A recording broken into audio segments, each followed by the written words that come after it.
Understood. Definitely.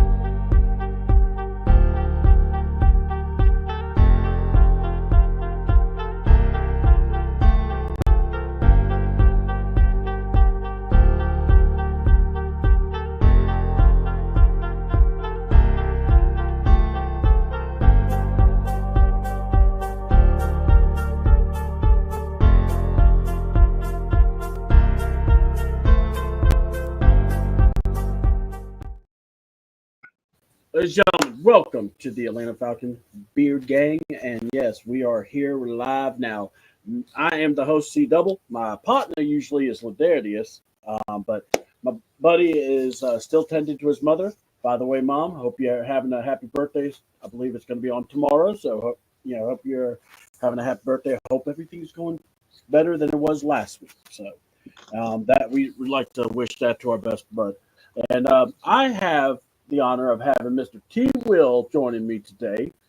He is from the A1 Sports, so and he's a as you can tell, the man is about sports because he's got like 50 different screens of the Falcons stuff. So and we're definitely going to be talking about them. So without being said, guys, just want to say thank y'all for everyone wondering what's going on, especially with Lily Darius. He'll be back. I just told him to take the time, spend with the fam, do whatever you have to. So that's just the way we roll. And I'm actually going to just do this so the comments can get this. We can have, if you want to be a part, you can join.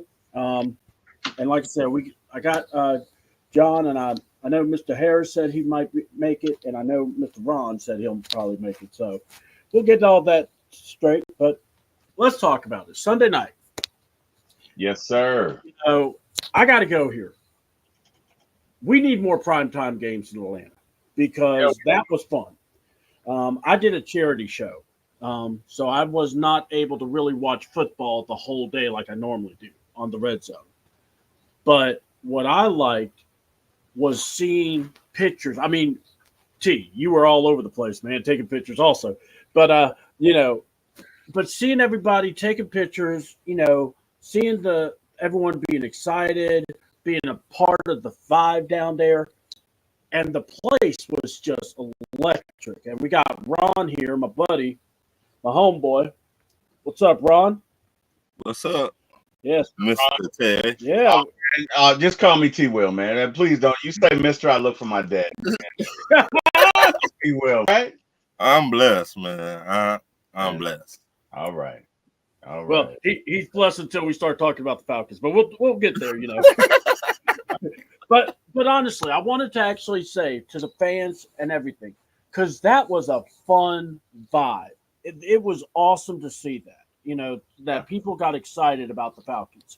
You know, so this is, it's like going into the game, I just had this jaded feel that we could have played our best game, and I felt that the refs or they were going to find a way to kind of give the shine to the Chiefs. And I was like, well, just all I say is just bring your best, play your best, and let the chips fall where they may. Then the game happened.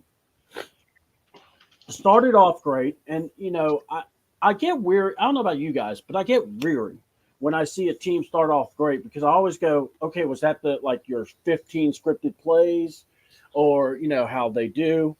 But my thing is they had the Chiefs guessing everywhere, and I was like, okay, this might be because I remember the last game we played against them, we didn't have the talent we had now, and we hung tight with them.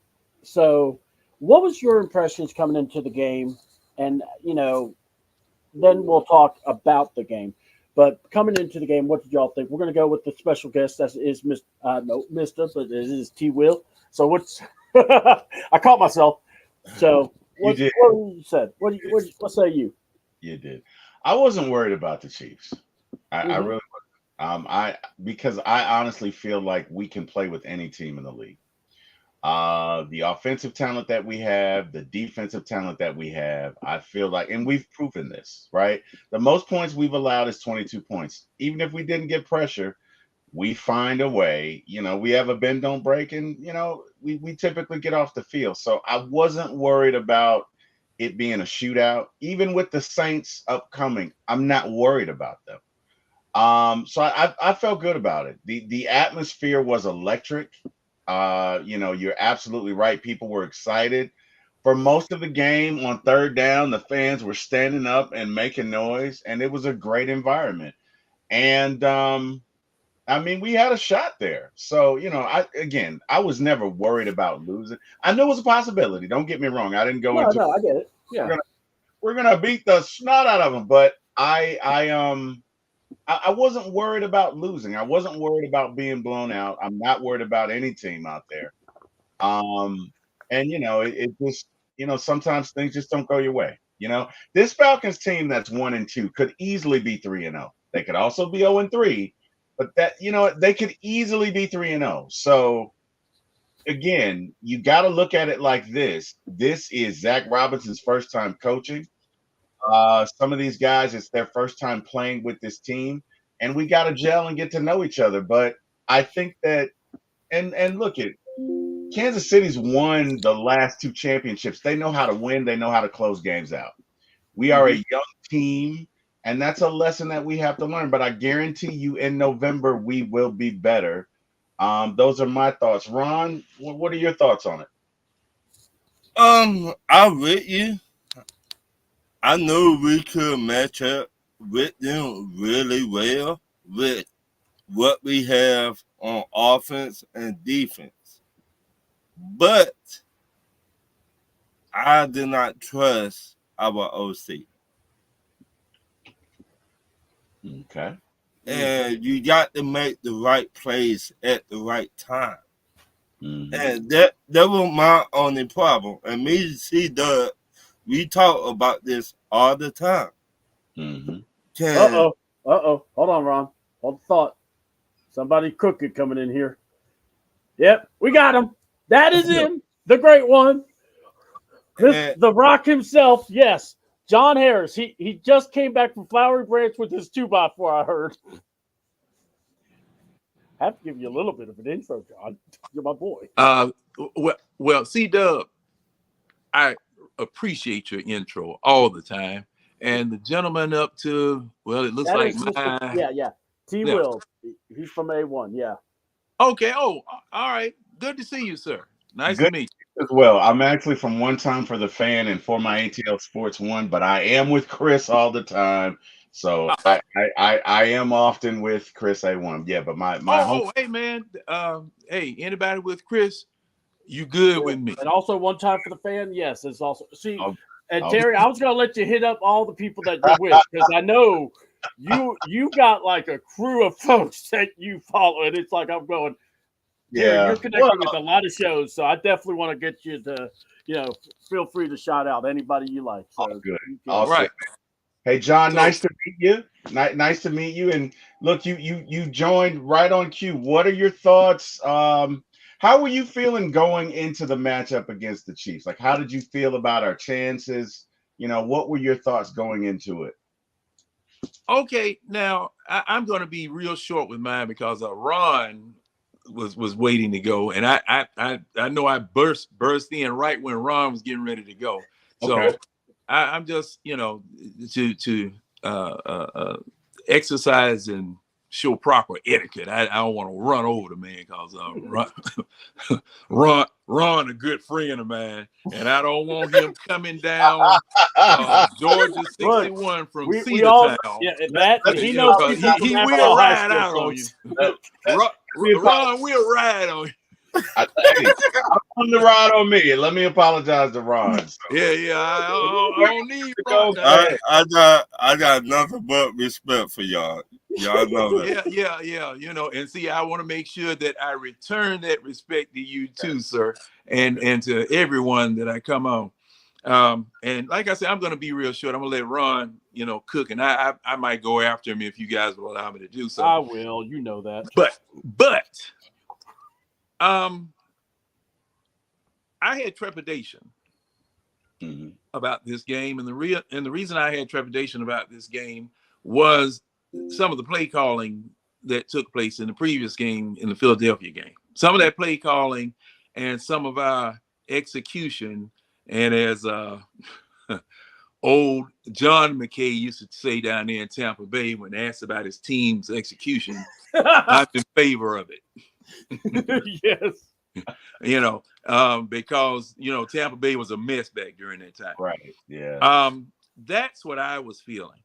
I knew that the team had the capability of winning the game, but would they show it? The defense, wasn't worried about the defense at all. I'm still not. Oh, I just left I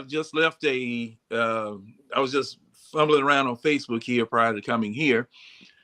People talking about the lack of sacks. But then I looked at rushing and passing touchdowns, and the rushing touchdowns, we are about 4th in keeping people out of the end zone rushing. We're about 15th or 13th or 15th keeping them out of the end zone with the pass. And the thing about this is it's not how many yards you get. It's how many scores you keep off the board with defense. That's the only thing I'm concerned with. Keeping 7 points off the board. Now, field goals are a concession to the defense. Right. Because if you can't get 7, you settle. You are supposed to settle for 3. All right? Yep. Yeah. And plus the fact, since all of the rules favor the offense, hey, defenses can't use their number one weapon that they've always traditionally been able to use, and that is intimidation. Coming across going across that middle used to be a death sentence. Okay, knocking the receivers down like they used to do back in the 60s, up until they changed the rule in 78. That was a weapon. They have taken, also recently targeting. This new tackling, you can't spin a man to the ground. There's some type of tackle they outlawed this. Is it hip? What do they call it? Hip something. Hip swivel. Yeah. I mean, they're coming up with more and more rules that make defenses just about null and void in the NFL. Yeah. So my concentration for my team is what my offense is going to do, because my defense has played well enough in these past 3 games to, you can't ask for anything more. You could, you can ask for him to sack the quarterback every time he puts on a jersey. Okay, fine. All right. But thing is that you're holding people. You held the world champs to 22 points. What was it? 22 points? 22. You held the world champs to 22 points. You had them. You had them messed up. And you couldn't take advantage of it due to some other things that we will discuss later. Yeah. So, hey, man, I'm sorry, Ron. I said I wasn't going to be long. I'm worse than a darn Sunday preacher. Yeah, all good, John. It's all good. Now, by the way, before Ron, you cook, all right? And it's going to be funny. I promise I'm not about to look at Ron and go, okay, Ron, you're about to talk, but we're going to let this guy. No, it's not going to do that to you. But also, James Holloway has entered the building, folks. He's down in the corner. Now, James, whenever you want to come on, I see you have your little slash on your microphone, but I just want to let you know I've introduced you. So after Ron, we'll get you in here, or we're going to let you speak too, okay? Okay, take your time. Cool, bro. All right, good. Hey, how y'all doing today? Hey, we're doing good. Well, it's kind of a beautiful day. It had a little rain earlier, but you know how that goes. So Yeah. All right. So I'm Ron, mad till Wednesday. yeah, well, I know. Trust me, my back doesn't want to think about that. But yeah. So Ron, go for it. I want you to kind of continue where you left off. I know we match up with them really well, but like I said, I did not trust our OC. We had the champs on the ropes, but you do the plays that he did, and we cannot get the first down. So they're a little suspect to me. So All right. James, what was your feeling about when you saw how the game was coming and everything and just kind of that vibe coming in? Because it's been a while since we had a Sunday night game. So what was your vibe? What was your feeling about going into this game with the world champs? Uh, my feeling was actually pretty good because for the simple fact I knew that we had a proper defense at hand, so I knew we matched up with them pretty well. Even though they had Hollywood Brown missing Pacheco. Overall, offensively, I was me because for the simple fact it is, I just didn't know what Mr. Zach Robinson, Mr. PFF, was going to do. Um, but overall, I felt good. I felt good about coming into that game and things like that. Now, afterwards, that'll be discussed later. Yeah, we will. Now look, because like I said, I have really my three thoughts on this so far. By the way, uh, I want to try to say this. Tanya Freeman, uh, football isn't gridiron anymore. You know, I got to go here. I really hate two things. I hate analytics, and I also don't like is we're. I feel like we're taking away football from being football. You know, I want to line up against you. You line up against me. Motto on motto. Best man wins. Um, so my thing is this: I felt like the Falcons was doing really good. I was happy to see Justin Simmons get an interception on Pat Mahomes, number 6, by the way, folks. The man has 6 career interceptions against Pat Mahomes, the most. So that should be recognized. Um, but my problem is this: I love this defense. All right. And this is going to be kind of like something we'll talk about, but this is where I'm getting nervous on. Third down. Here's my philosophy: if you're on the field too much and you can't stay on the field, you ain't winning. Your defense, okay, has to step up. Okay, and I'm talking on third downs. I'm not look, they do amazing. They played amazing. Hold the Chiefs to 22 points, you give them that. All right. But now we're looking at a team that oh shoot, hold on. I got somebody on the show here that's coming in. All right. Add him in. Hey, Mad Mike, what's up? What's going on, people? How you doing? Welcome to the Beard Gang. How's it going there, Mad Mike? Hey, I'm feeling good. I just wanted to come over here and just show y'all some love. I see y'all fellas doing y'all thing over here, man. I appreciate it. I appreciate it, brother. Anything you would like to talk about the Falcons? I want to know what y'all got to say about this because I've been seeing this all over the place. Okay. So, do you guys really believe that the Atlanta Falcons got screwed? Did they really get screwed out of it, or did we just lose the freaking game? Because it's under my impression, it's my impression that we had chances, but we just didn't come away with it. Yeah, you can look back and say, all right, the Kyle Pitts situation was obviously pass interference, but we had multiple situations where we could have easily won that. So, fellas, what do you guys think about that? All right, guys. Let me It's go a around the horn. combination. John? Oh, No, John, go ahead. Go ahead. in my opinion, it's a combination of both.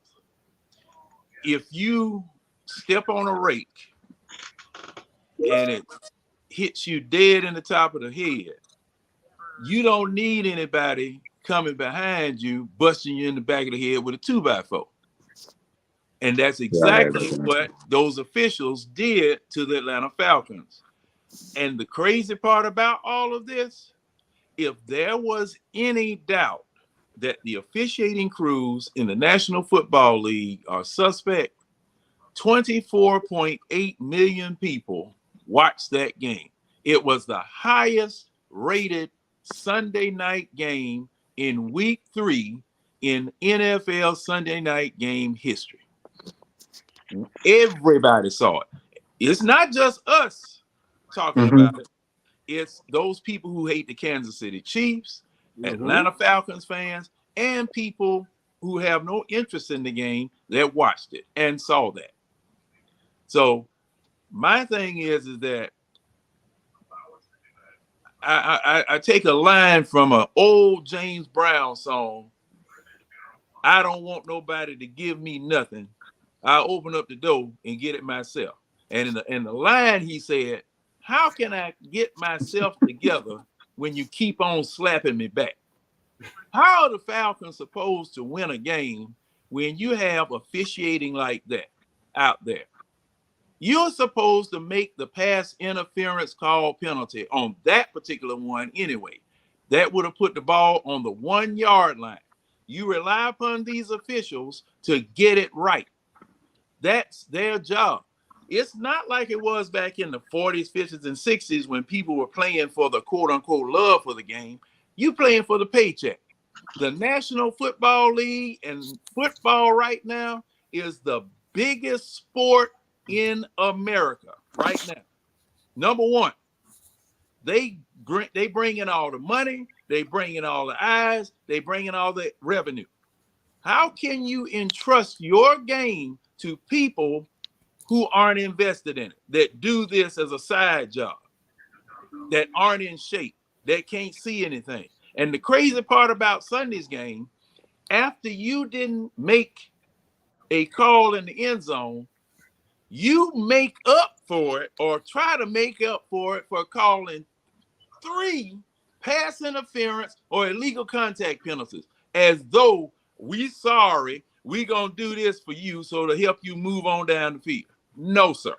If you had made the call you should have made, we could have taken care of our own business, and it would have been on us to go ahead and go into the end zone from the 1 yard line. That's how I feel about that screwed part. Now, the Falcons, they did other times, some of the calls, just like that 4th and 1 call when we did get the possession. Okay, bad call. Bad call. Offensive coordinator, you are totally responsible for that miss, that stupidity. Okay, so that's how I feel about it. Is this the legendary John Harris? Yes, that is. That is the legendary John Harris. I figure. Hey man, I gotta look. He's one of my best friends. I gotta have him on. He's my best bud. Him and Ron. All right. So James, go ahead. I want you to answer it, and then we'll go T. Will, then Ron, and then me.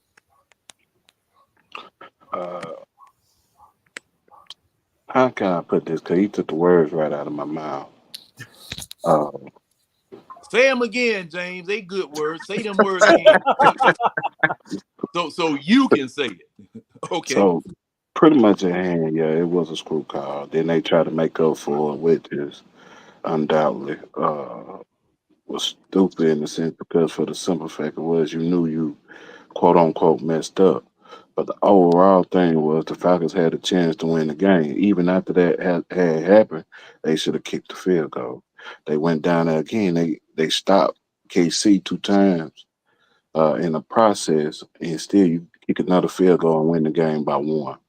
So the Falcons had their fair share of opportunities as well. So it really goes hand in hand. That play call, dang, I was trying to hold off on it, but I'm gonna go ahead. And you go ahead, James. You can. I don't mind. Yeah, that 4th and inches call was a stupid call. I'm gonna keep my words. PG-13 didn't go right, but it was a stupid call overall. So coaching has its role in playing the overall fate of the Falcons in that game. They could have beat the Chiefs. Now it boosts of confidence overall that going into week 4 and 5 that we can handle business because they are learning from the mistakes. But overall, with that being said, they just can't keep making stupid mistakes because the morale of the team will come in measure. And excuse me for my background, I'm outside. You good, brother? All right. So let's go ahead. T. Will.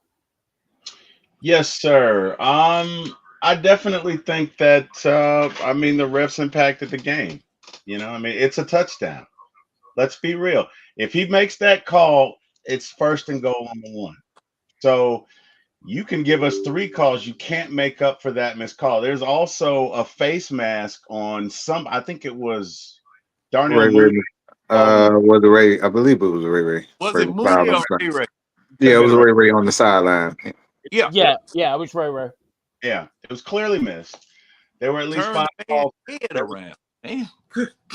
There was a 4th down call that was challenged, and they just never announced it to the crowd. They just, so there seemed to be a clear agenda. Now, again, at the end of the day, the Falcons didn't do themselves any favors. So I'm going to agree with John. It's kind of both.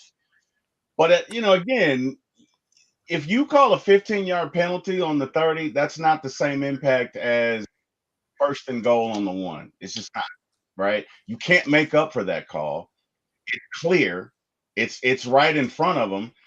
And I'm seeing memes of this in Spanish. I'm seeing memes of this in French. The world saw this, right? So, yeah, I mean, no, we didn't do ourselves any favor, but I think it was taken from us. If you want to know the truth, yeah.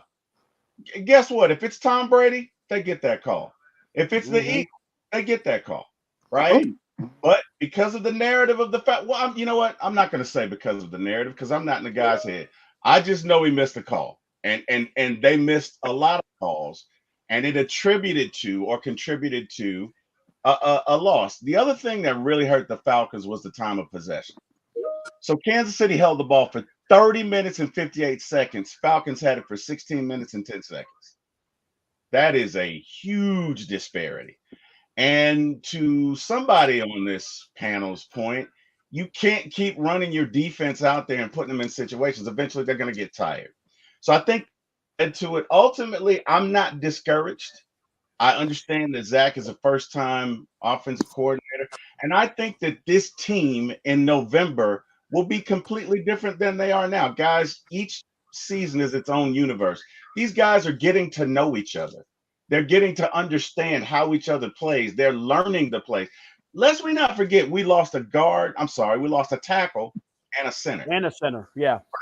So with your center, you don't know if he was doing side adjustments or not. And if he's gone, who does it? And that impacts the overall blocking, which we saw them give up, I think, at least 2 sacks up the middle, right? Yeah. They were contributing factors. I'm not making excuses. We lost it. It was there for us. We could have taken advantage. We didn't help ourselves. But at the end of the day, did the refs contribute? They absolutely they stole one from us, in my opinion. Whoever's next, go right ahead. All right. Go ahead, Ron. In my opinion, they need to hire these referees full time. But that don't make no damn sense. Yeah. Ray Charles could see that you effed up. Absolutely. You effed up. Yeah. And what I'm mad about, don't try to make it us. Don't try to make it up to us by giving us other calls. No, do your job. Right. Agreed. Your job is to call the game right down the middle. That I thought it was. Now, I don't know if y'all writing a story like y'all did the Patriots, but that beside the point. Do your job. If you don't want to call the game right down the middle, then this not the place for you. Mm-hmm. Yep. And you do this to us every year.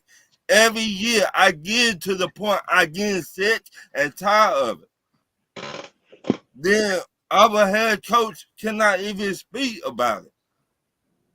Yeah. That's a messed up part too.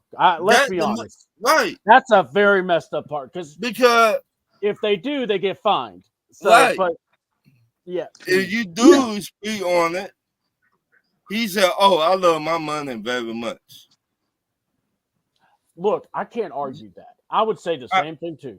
Right. I was everybody in here love money, but right is right, wrong is wrong. We in the NFL going to man up, be like, you know what? We have the Falcons over so many times. You know what? Maybe we need to cut them break. Call the game right down the middle, and we won't have the problem. All right. I don't. Can I ask one more question for you Mike, fellas? Because I think this is really interesting. Because you go question. go ahead. I don't mean to cut you off. What was the spread? What was the spread for the game? Interesting. So we lost by 4. I think it was like 4.5. Well, I think it was Right. 4. It I went think it down to changed if I'm not mistaken. Right. it went Might have down been to 4. 3. It went Right. down to Yeah, 3. it was. I think it started at 4.5. I think 4 it went down to 3. 3. It went down to 3. Okay. Okay. Now, All right. Oh, I haven't talked, thank- but I'm waiting. I think Mike had a question. I think Mike was about to Yeah, ask. Mike has Yeah, another it's- question. So, Mike, go ahead and ask. I'm waiting. Because well, the thing is, before you ask your question, let me say this on this subject here too. mhm. Grady Jarrett still Getting help. is laying Tom Brady down on the ground right now. He's still fluffing up his pillow, making sure he got enough cover, and laying him down on the ground. And he's still mad about that roughing the passer call. As we See, all should be. it's not just one thing. It's not just one thing. It's this. And if the Los Angeles Rams can pay one man to hold their head coach onto the sideline as a get back man,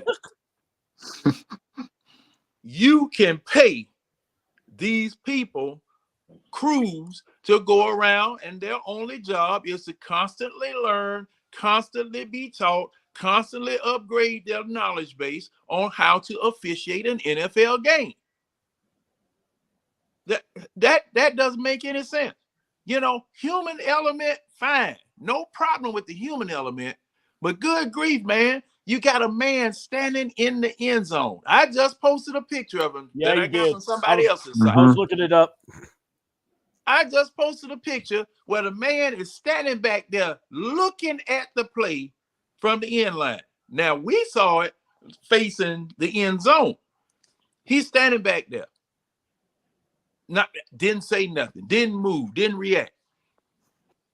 Now, hey, man, I'm glad I didn't go to the game because I'd be in jail. I know it. I would have went down there on the field just with a 2x4, a bullwhip, and a 38, and I wouldn't have said a word. I'd have let my wood, let that piece of wood, let that dog on 38, and let that bullwhip talk for me. I get No, dear. Allegedly. Let's look. Let's say allegedly. Okay, let's protect this man. Hold on. Pause. Allegedly. I got Pause. Allegedly. You know, I'm just saying. Y'all see, man, stuff like that. Okay, now it's only so much that fans are going to take. Cause see, you remember the Atlanta Braves when that infield fly, what was it? It was an infield fly or something happened down there. St. Louis. Yeah. Yeah. In 20, I want to say 2018. No, that was still when Chipper was playing. Yeah. Yeah. But the Cardinals. And see, go ahead. Yeah, and see, NFL teams. What was it? It was a Jacksonville Cleveland game or some game where the Jokers were throwing batteries and stuff and beer bottles all at the referees, and they didn't even want to come back out to finish the game. Yeah. Yeah, that was back in the early 70s, 80s? That was like I want to say that was in like 80s or 90s? No, I want to say it was like 2000s, 2010s maybe. I'm trying to think. Yeah, now I know recent. The Braves. It wasn't that long ago, but man, see, the thing is that that's going to, man, y'all, you stoking a fire that you don't want to start. All right. So let me, because I've been wanting to get, because look, Mike, again, I got to go here. You're asking the questions that I've been kind of throwing out there myself in my head, because look, you had the injuries, then you had the refs totally missing the calls, and you're still a few yards away from getting that first down to get to the end zone. That's, to me, is the fight of the team. But yeah, we lost, and we got to take that L. So then we could go from there and say, okay, what do we have to do better to so we're not in this situation? And this is where I want to go. That the third down is what drives me nuts. Offensively, we can't keep drives going. This is another game where we didn't even get 60 snaps of offense. We had 56. And when majority of it's going to Bijan, and then I don't know if anyone is noticing that here's a game where everyone was saying, use your tight ends to go against Kansas City.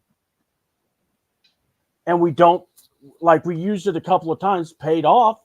Well, paid off one with a 50-yard catch, and it would have paid off if the ref threw a flag. But, I'm just saying, it was there. And it's like, I just want to see us use our mismatches and take advantage. I know everyone's talking about the field goals. I get that. But again, when you play Pat Mahomes, it's almost like you're playing a different sport because you're going, I've got to get the touchdown because field goals won't be doing nothing. Our defense was on point. They played. Look, the biggest surprise to me was after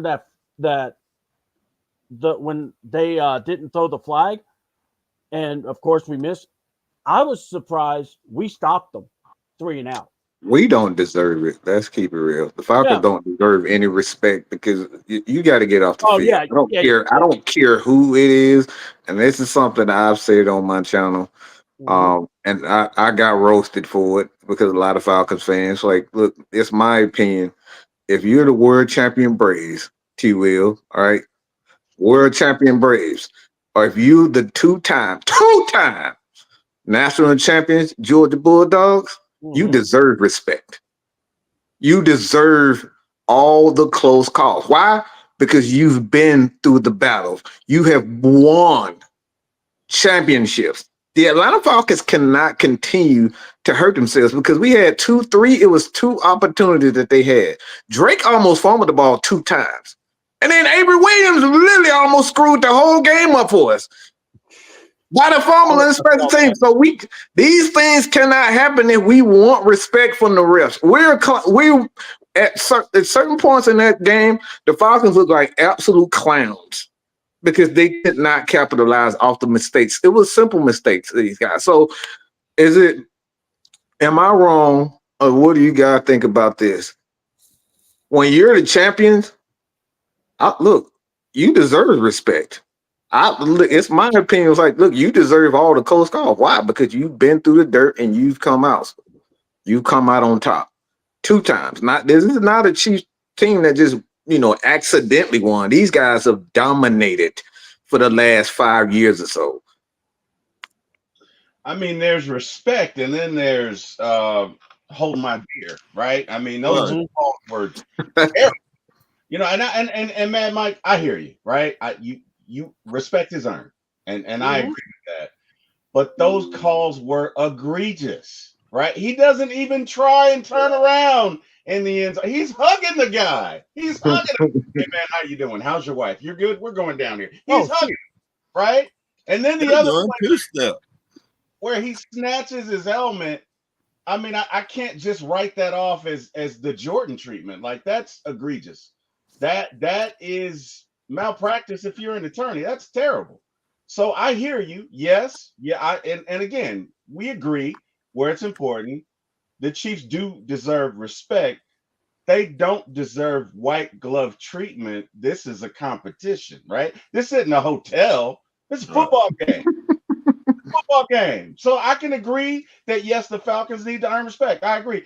But dude, we got screwed. Okay, there's no other way to put it. We got screwed. Those 2 calls right there could have changed the outcome of the game, and we weren't given that. So I agree with you, but then I don't agree. If that makes sense. Yes. I mean, real quick, because I want to also introduce another. I appreciate you guys let me join you, man. Like I said, I watch everybody, man. We're everywhere, and we're going to continue to support all the Atlanta Falcon content creators around. So Much respect to you guys. Y'all keep doing y'all thing, man. Like I said, I do watch. I watch and I pay attention to everybody. So, like I said, on behalf of AFN, we're gonna continue to support all these Falcon content creators out here. T Will, C Double, Ron, John. All right, James. I truly appreciate it, man. But I'm out. All right. That was Mad Mike, folks. All right. Appreciate All you, right, Matt. man. You be Hey, blessed. and by the way, folks, now we got another member from the eye test. And I don't he may be looking for John because I see him roaming around. But it is his co-host. That is Mr. Winston Thornton. I saw you, Winston. What's up, man? Hold on. Oh, Hey, man, okay. service up here terrible, man. Uh, Can y'all hear me? yeah, I hear you. Yeah. We all hear you. Yeah, man, service, man. Up here on this mountain. But, man, I was looking at Diva question earlier, Yeah, because I was about to and get she to said, that too. Here, let me hit that too. So go ahead, man. yeah. So, all right, the biggest problem that's going on right now is there's not a defined role for anybody. They're just being used. Mm-hmm. John getting the ball. He's going to be Mr. Everything. London, hey, when you open, you open. I'm not going to force the ball to you. Pitts, same thing with you. Mooney, same thing with you. Ray, same thing with you. The only defined role that's on the team is the Algier. Algier, you come in to give Bijan the breathing. That's it. You get 2 plays and you go back to the bed. Go back to the basement. You can't do it like that. Like, I'm all for Bijan getting like 20 touches. I'm all for it. I'm all for it. But Algier should at least be getting at least 12. 12 to 13. 12 to 15, to be honest. Yeah. There's no reason you have a 1,000-yard back that haven't even hit his prime yet, and he's not seeing the field. You tell me where that makes sense. The whole, like, and then you drop a fullback instead of having a fullback. That's why that 4th-and-1 play got blown up. That's Because man. he missed his block. But he's not a blocking back. He used to reading and cutting off of a blocking back. He don't know how to block like that. Pass protection is simple. Hey, all right, here's your gap assignment. And if you nobody come through there, then go find somebody to put a hat on. That's it. Thanks, Mike. Go ahead. The actual lead blocking, he don't know what he's doing. He never played that before. That's like teaching somebody that been teaching math all their life. Hey, go teach this history class for me today.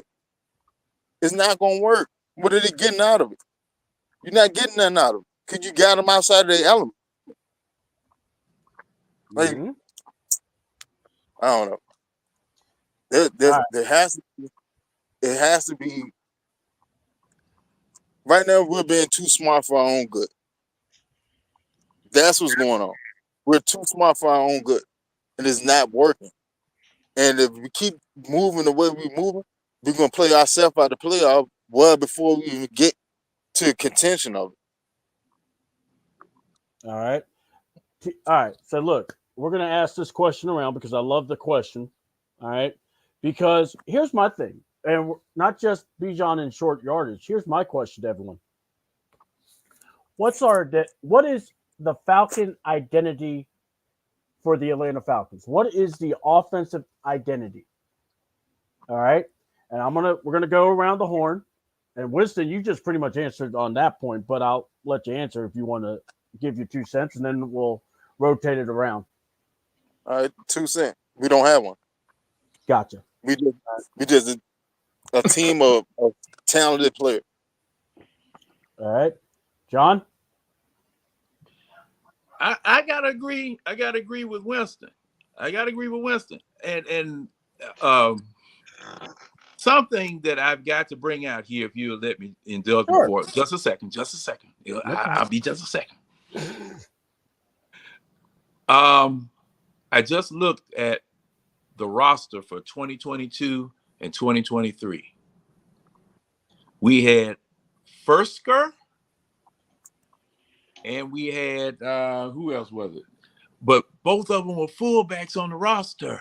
Mm-hmm. We had a fullback on the roster, and those fullbacks helped create the identity that we had last year as a running team. If we needed that yard, we put that fullback in. And see, also, coincidentally, that's when your McGarry showed up. That's when your McGarry showed up and became, he came back from that year and looked like Bane from Batman with that big holes coming out of his neck.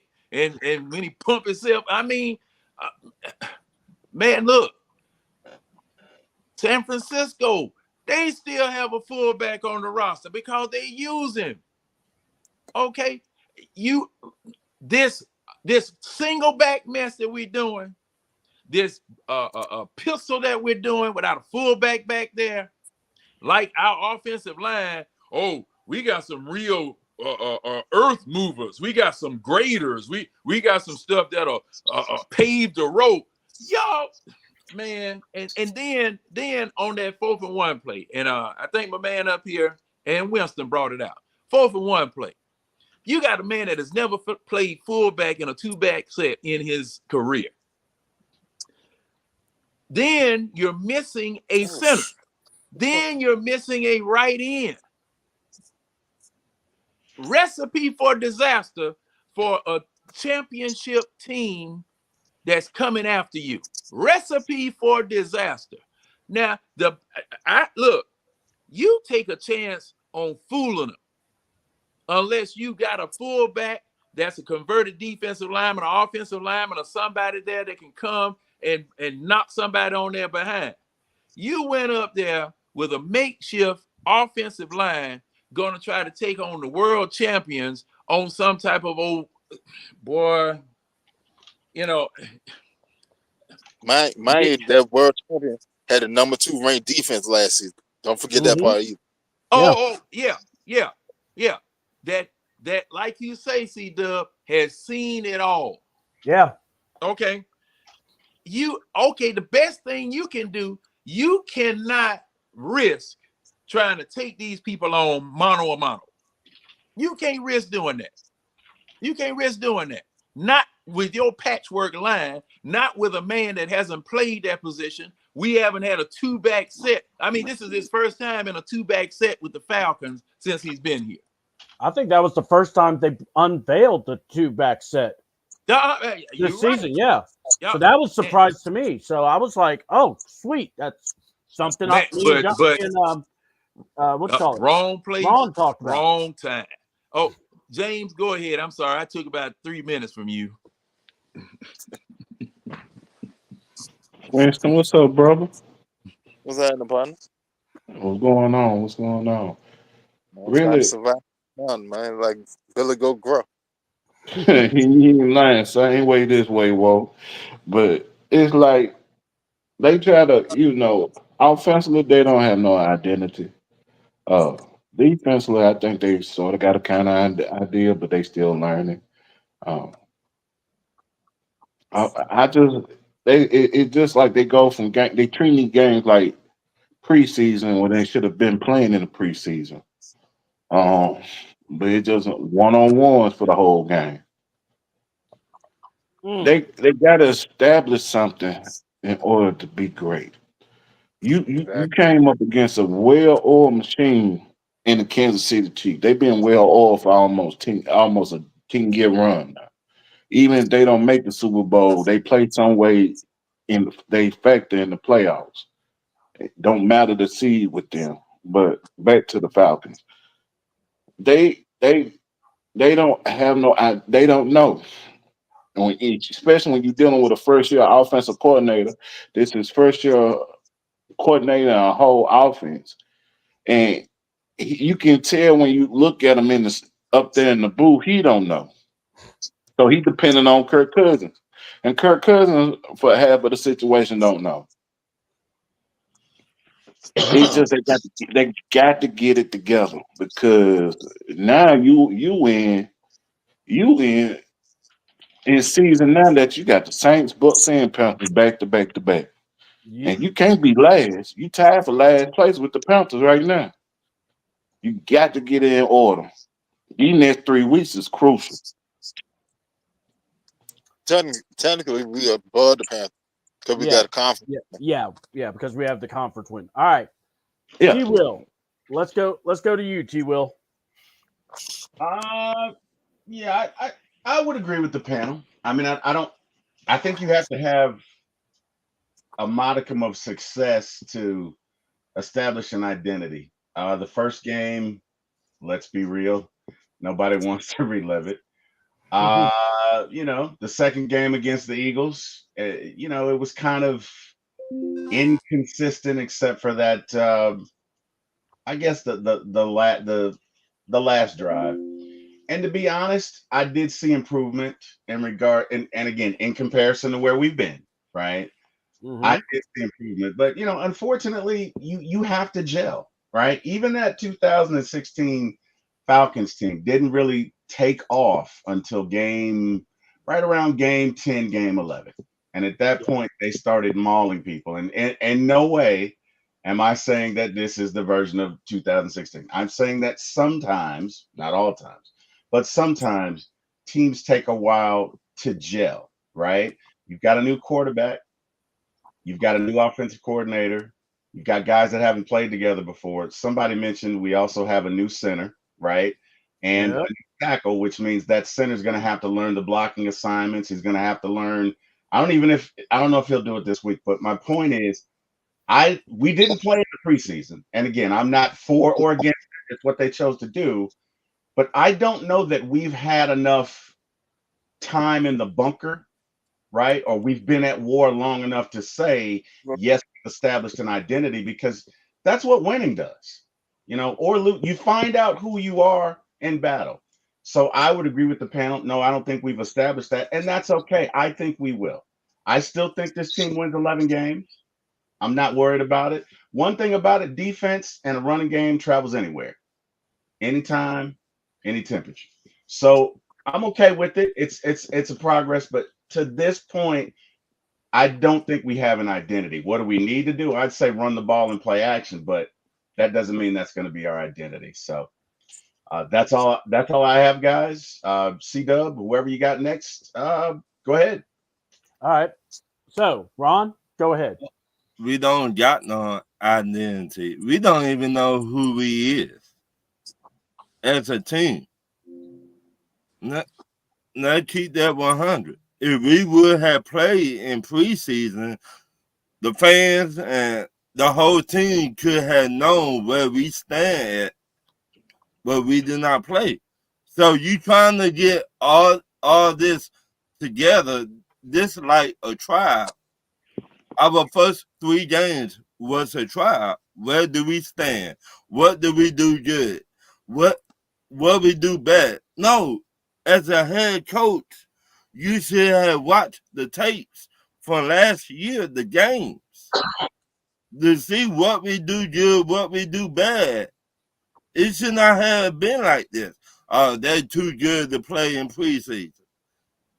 What we accomplished? We have not accomplished nothing in 5 years? So we don't know where we at. They're on the head coaching. Raheem, you a car salesman now. You been selling shit that stinking. It's right like old milk now. Oh, I told you who's gonna go. I was waiting for it. You're a car salesman. Now, you tell all the good stuff we wanted to hear, but actions speak louder than words. Yep. Go ahead. Well, let me ask you a question. Did you guys really think we're going to come out and go 3-0? I mean, again, let's be real. These guys hadn't played together, and I could see a point to play them, right? Right. But the first game we did play, we lost 2 starters. 2, right? Mhm. So I could also see the point to not play them. It's not perfect. It's not a perfect scenario, but I'm not ready to push the panic button. Guys, we were like 5 yards away from winning this game, or even 20 yards away from winning this game. So I don't. I 1 yard away. Okay, T what? Will. Stanley, tomato ketchup. T Will. Let That's me ask. we're there, right? What? It's like we had no chance to win. It's not like we got dominated. It's not like we didn't move the ball. The thing we need to work on, we need to keep the ball on offense. We time of possession, we need to do that. I think if we fix that, everything else will fall into place, right? And I Mhm. get it. Again, not great results, but understand past Super Bowl champion. Who do we play for? Eagles. They went to the Super Bowl a couple of years Yep. ago. Yep. Right. And then you had Pittsburgh with Right. their Pittsburgh. top defense. The number one defense, Pittsburgh's 3-0. So it's not like our competition has been low hanging fruit. Right. Um, it's just the luck of the draw. Honestly, guys, it gets easy. After we whoop up on the Saints, and we will. Let me just Yep. say that. Yeah. Yeah. We will. Yep. Uh, Saints. go ahead, Ron. I'm sorry. Go ahead. Let me ask y'all a question. Yep. We all love cars in here, right? Yep. Will you buy a brand new car without doing your homework? Define doing your homework as. I mean, yeah, you look it up. I mean, I look it up. I look up the car. I look up the gas mileage. I try Right. to. Yeah, You- you try to do everything. You look can. at everything about that car. It Mhm. seems like to me, in my opinion, Hey, Raheem. I gotta get up out here. All right. Good luck with the show. All Y'all right. kill it. I'll catch up with y'all later. It's All pouring right. down. Oh Hey, yeah. man, get out of Listen. there. Yeah. Go. Yeah, dude. It's Right. all All right, good. fellas. All Y'all right, have a good one. man. Thanks Be for coming. careful up there. Have a good Yeah, be one. careful. Rise up. Rise up, brother. Go ahead, It, Ron. se- Go ahead, it Ron. seemed like to me, Raheem wanted the job, but he did not want to study the history of the Falcons. That's a bold statement, man. Okay. Well, Hold on. wait a minute. I'm out. Right. All right. Go Right. ahead. Let me explain. Okay. Our history, I just would go back 5 years. Mm-hmm. Okay? Our history, we to run the ball really well. Our history, we to block the ball, blocking online. Good, we top 5. But Tajir got to see the ball. Remember, Tajir, he had 1,000 yards. Mm-hmm. That history. You got to know your history All right. when it comes to the game. Mm-hmm. All right. I'm the host. I got to pull rank. All right. Y'all are wrong.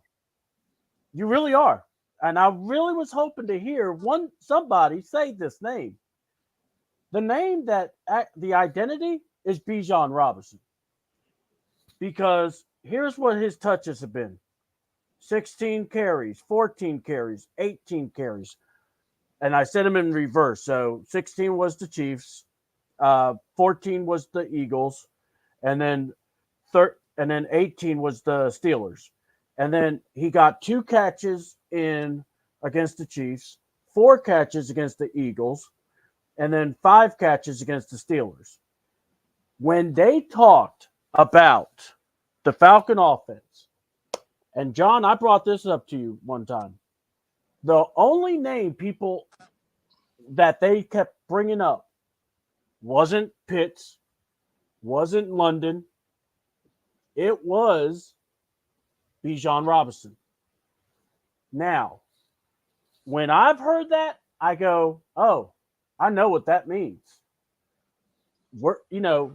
That pretty much means they're focused on one guy because everyone's new.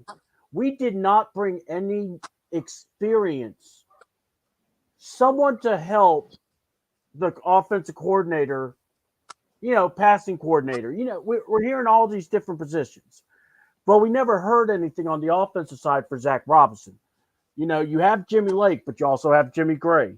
You and Right. Raheem Morris. So you got some wisdom there. Didn't really hear that. Our offensive line coach, John, has brought this up. He's the same guy.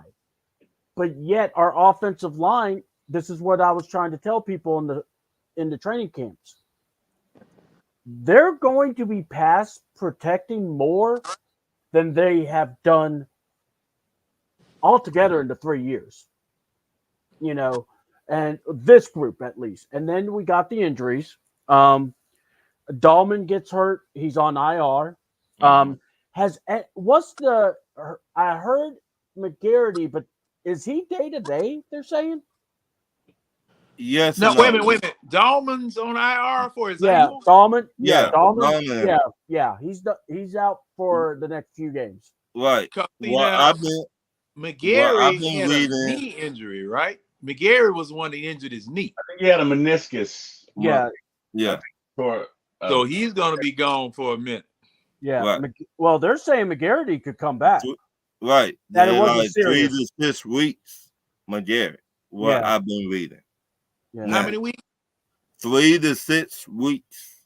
Okay. And Dahlman, He is he done He for might- the season?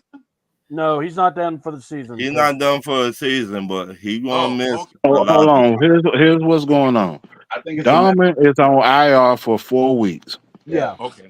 yeah. McGarry is day to day with an MCL sprain, so he can There we come back go. this Sunday. Oh. He can come back this Sunday if he is good, but he's questionable right now. So Oh, with okay. that being said, at hand, we just gonna miss Dowman for those 4 weeks Right. because they have to miss a minimum of 4 games. Yeah, Right. they do. They do. On And- that physically IR. unable to perform that Yeah. public. Oh, No, it's just the short IR. It's Yeah, IR. it's the short IR. Oh, that's what they call it. Yeah. I know Right. you got two Yeah. IRs. You Yeah. got two IRs now. Yeah. And Mhm. this is like the short term one. So the Oh, yeah. guys don't have to Yeah. miss. Yeah, you don't long have stash a player no more. So look. I don't, in my viewpoint, and I'm not mad that Bijan is the focal point, by the way. I'm not. What I'm like with y'all is there's no adjustments. The same thing that we complained about with Arthur Smith is the same thing we're complaining about this regime. There's no adjustments. You're not taking advantage of your mismatches. Kyle Pitts, people said, oh, this guy's this, he's that. At this point, I'm like, I'll give you a chance, but we may have to look at eventually going, do we need to trade him so we can get something else? But my thing is, you got the next 3 games. Because the reason why I say it is remember the draft, and I bring this up. Raheem famously said, we're going to run the South. All right, we got to run the South. Well, guess what, Ra? It starts this Sunday. I'm like you, T. Will. When you saw the schedule, you were like, okay, maybe 1 and 2 at best. all right. All right, but hey, your primetime games. All I said was, don't embarrass us. You beat the Eagles, which was the best case scenario, by the way, because that's a tiebreaker. And then you go off, and yeah, you lose to the world champs. No sweat there. Yeah, you lose to the Steelers. Guess what? That's the Steelers. That's Mike Tomlin. That's, TJ Watt. All right. So, and like T was saying also, we haven't really started flowing. We haven't really built anything yet. What I'm concerned, though, is that when you're like planning out these games, you have certain mismatches. You've got matchups you want to take advantage of. And I don't know if we're doing that. The Saints, this team had a rude awakening against the Eagles. And not only that, real quick, Ron, before we go in reverse order. Right. One of the big things, they just lost their center. And I believe he is on IR for 6 to 8 weeks. And this guy was like the key to the whole the offense for trying to get, that has the timing for Clint Kubiak's offense, Yeah. basically. So you're looking at that. All right. So, this is hate week. We all hate the Saints. This is a butt whooping that needs to happen. Right. And look, if you beat the Saints, the Buccaneers, and the Panthers, I think the fan base is going to be like, you know what? Here we go. Like T. Will said, now we're cooking. So what are y'all thinking? Look, they lose the game. I get it. But I'm more now looking at these next 3 games because I just don't want Raheem to have to live this thing where he goes, oh, we're not going to be in this situation. Okay. These next 3 games. And the reason why I say it is the way the schedule was made. It's like the bulk of the NFC South schedule is in the middle. Normally it's at the end. So what do y'all think about the Saints? And also, what could we be walking into? Look, we're at home too, so we got to take advantage too. So Ron, go ahead. This game, for me, in my opinion, Kyle Pitts, this should be a breakout game for Kyle Pitts. Mismatch. You just talked about that, C-Dub. Yeah. I don't think nobody on the defense for the Aints respect the Kyle Pitts. To me, 1-1. So that's a mismatch right there, in my opinion. And I'll run the game, Tajir. You need to eat in this game. You should be eating in this game. Oh, I gotta say. All right, T. Will. I'm not worried about this. I'm never. It's rivalry. Look, like you say, we hate them. Exactly. I would say choice words, but I'm not. But really, the Saints are naval. Whatever. I will never be afraid of a Saints team. I will never. In 45 years, I hadn't been afraid of a Saints. I'm not going to be afraid now. So now that that's out the way, I agree. We do need to run Tyler Algier. I have a question. Are we at the point? Are we at the point, guys, where we need to start running Kyle in tight end formation so he can get matchups against linebackers? Does he win against cornerbacks? I'm throwing it out there. What do you guys think? To me, yes. Yes. And to me, yes, too, because if you look at that 50-yard bomb he had, that was on Justin Reed. That's an all-pro safety. Right. Yeah. It goes back to what you just said, T. Will. Take advantage of your mismatch. Mm-hmm. They, just like C. Doug said, in college, they said Kyle Pitts with this and that and that and that. Okay, this opportunity to show the fans, hey, I'm that dude. I'm that pit bull off of that leash. You don't want to get close to me. But yet, go in the house. If you don't, I'll be bite you. I'll be bite you. I have been bitten by many dogs. I don't want to relive that. So there's a chance we to see what you worth, what you made of. Yeah. In my opinion. We're gonna have to keep the ball. We got to fix that time. Like you cannot have 45 minutes. So we're gonna run the ball. Whatever. We're gonna have to convert on third down. That's the one area of focus that we have to improve upon. We have to be better on third downs. We have to not get into third and long. This Saints defense is still good. Yes. Need manageable downs. So 3rd and 5 or less. Stay on schedule. Let's see if we can keep the ball for 30 minutes. And, I like our chances. I think we can emulate even though we don't have the Eagles personnel, but I think we can largely, it's a copycat league. I think we can imitate what they did well enough to win. We've not given up 22 points or more than 22 points.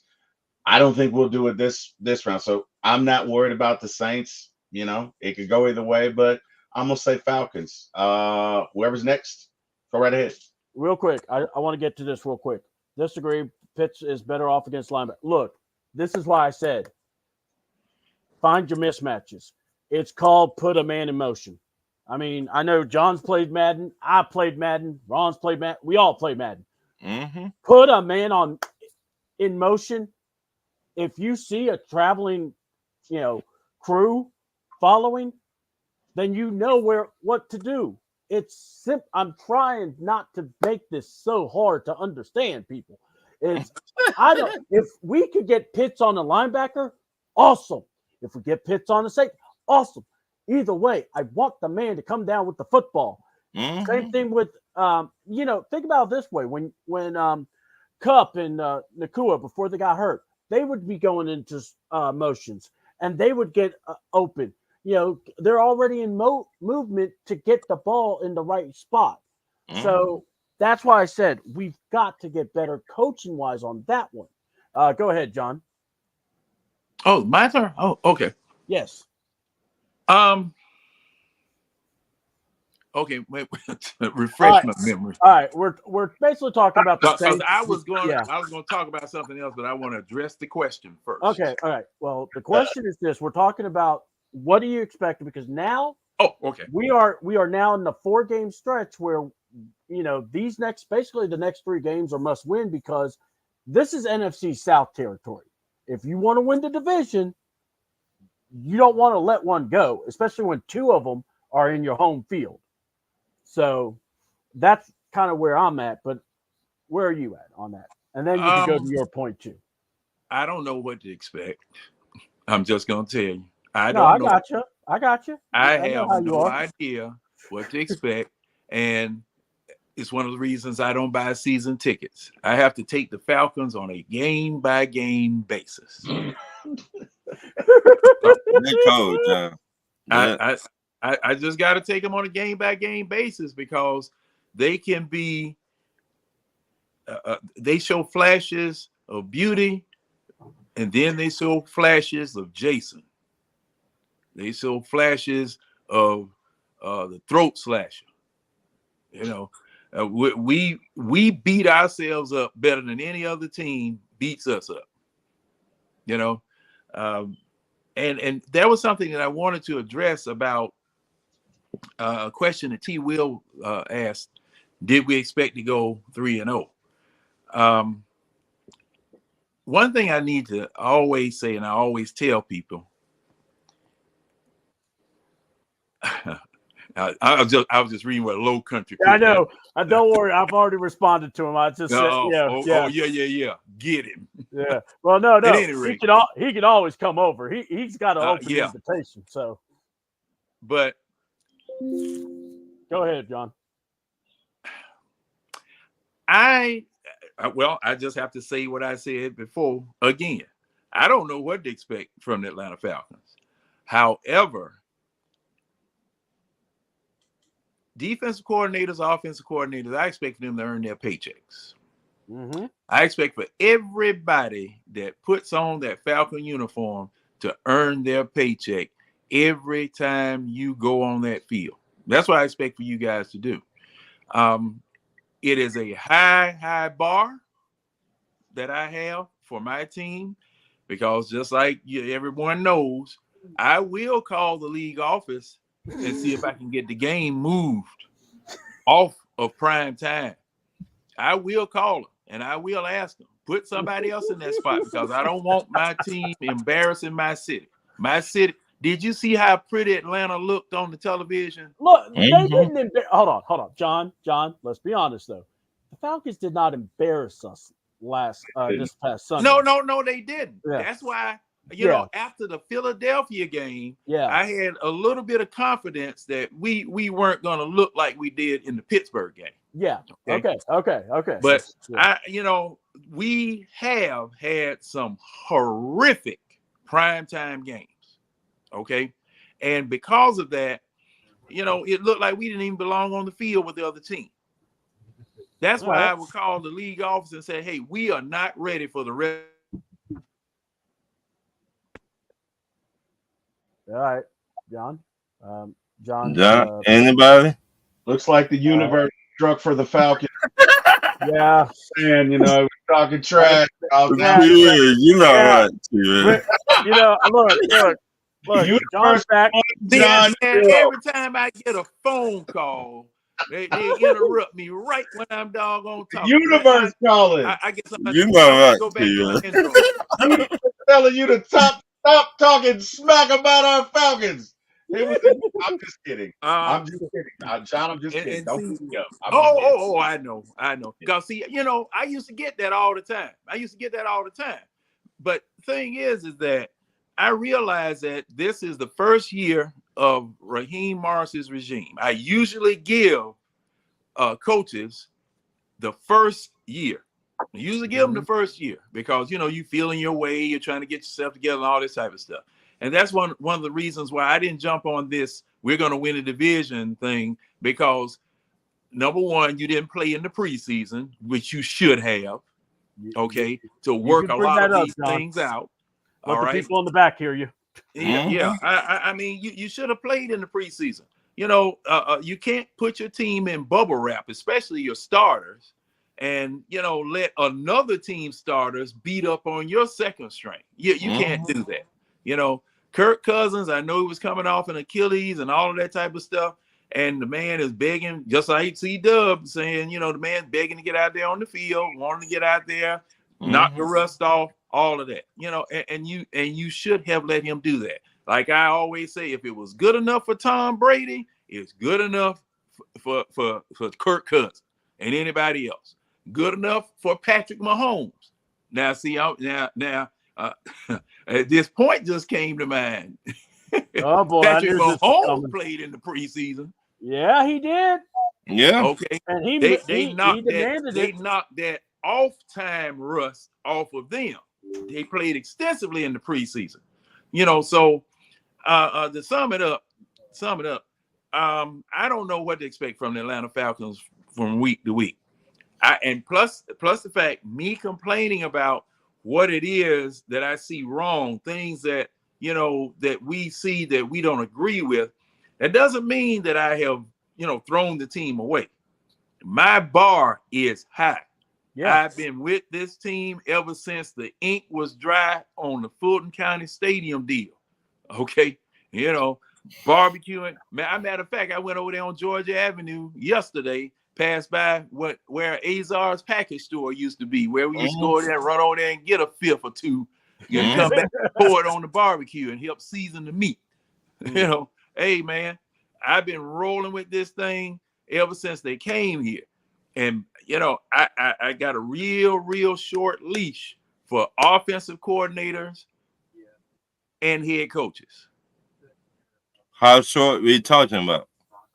I'm talking. Look. You know that hook. You know that hook we used to have a long time ago when they be on stage acting up on Showtime for the How much Apollo? My clown. You can hear my clown stomping right off stage over there. He on his way. He on his way.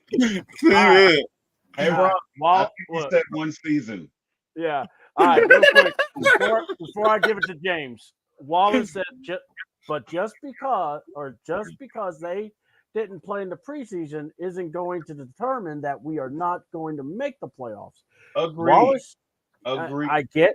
Agreed. Everyone has a feeling on this. Here's just basic C-double knowledge here, okay? Do you have a new coach? Do you have a new offensive coordinator? Do you have a new defense coordinator? Do you have a new quarterback?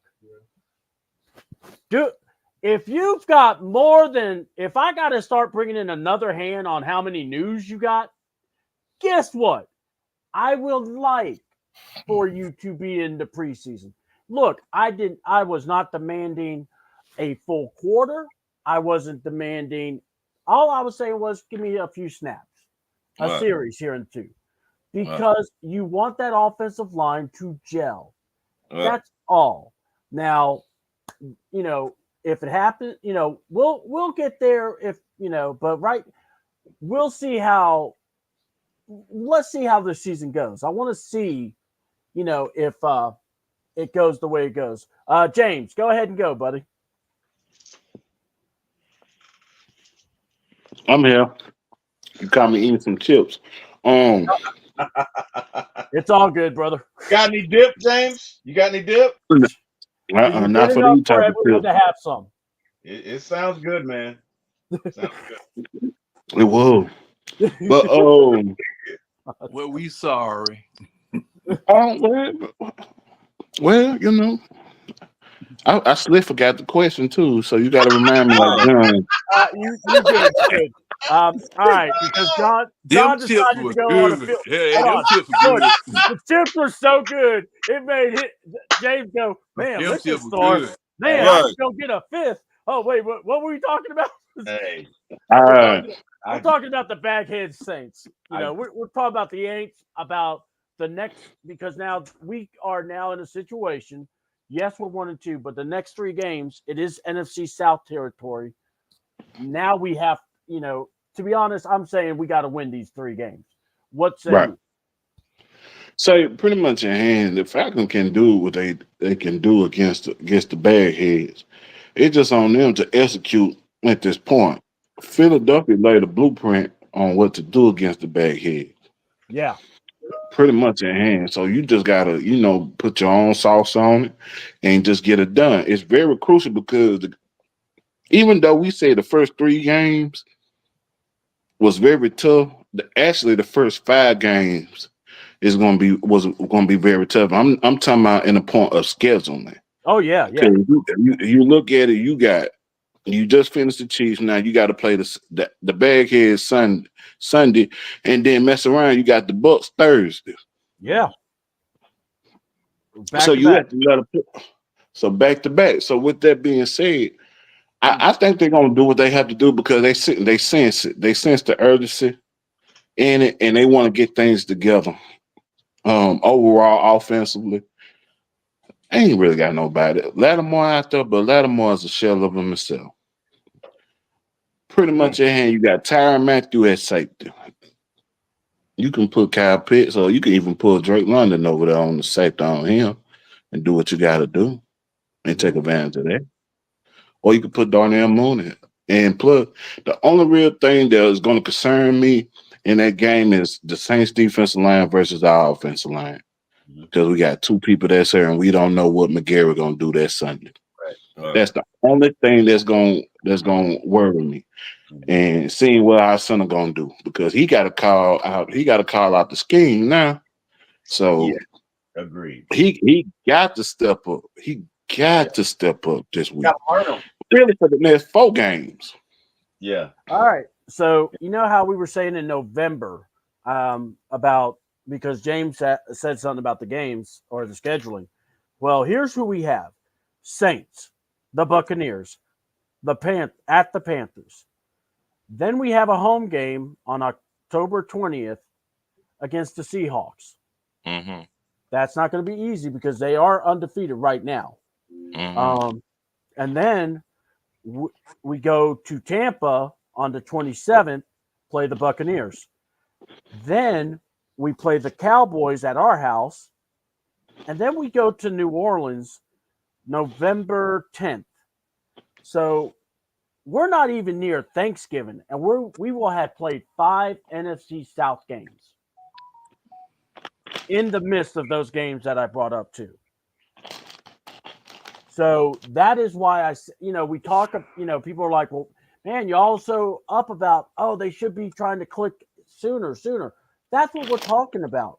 Give the offensive coordinator a way, make sure he does, okay, yes, preseason may not matter, but you've gotten some reps. You've gotten used to, this is how we'll call the plays if we need to. Another thing, a lot of guys have brought this up, so I will bring this up to y'all. Does Zach Robinson need to leave the perch and be on the field? On an offense coordinator, what do y'all think is better? Should the OC be high up, or should he be on the field with the players? What say y'all? We'll go with James and John, then T Will. And if Ron gets back, he gets back. When I bring up this scenario, pretty much I think he needs to be on the field. He don't need to be in the box no more. Okay, if you think about it, when AS last year, with his was supposed to be offensive coordinator, we all know he was the offensive coordinator of that scheme last year. Yep. When Arthur Smith quote unquote offensive coordinator, he was in the booth for almost the first half of the season. Next thing you know, he's down there on the field because I guess he wasn't doing a good enough job up there on the booth.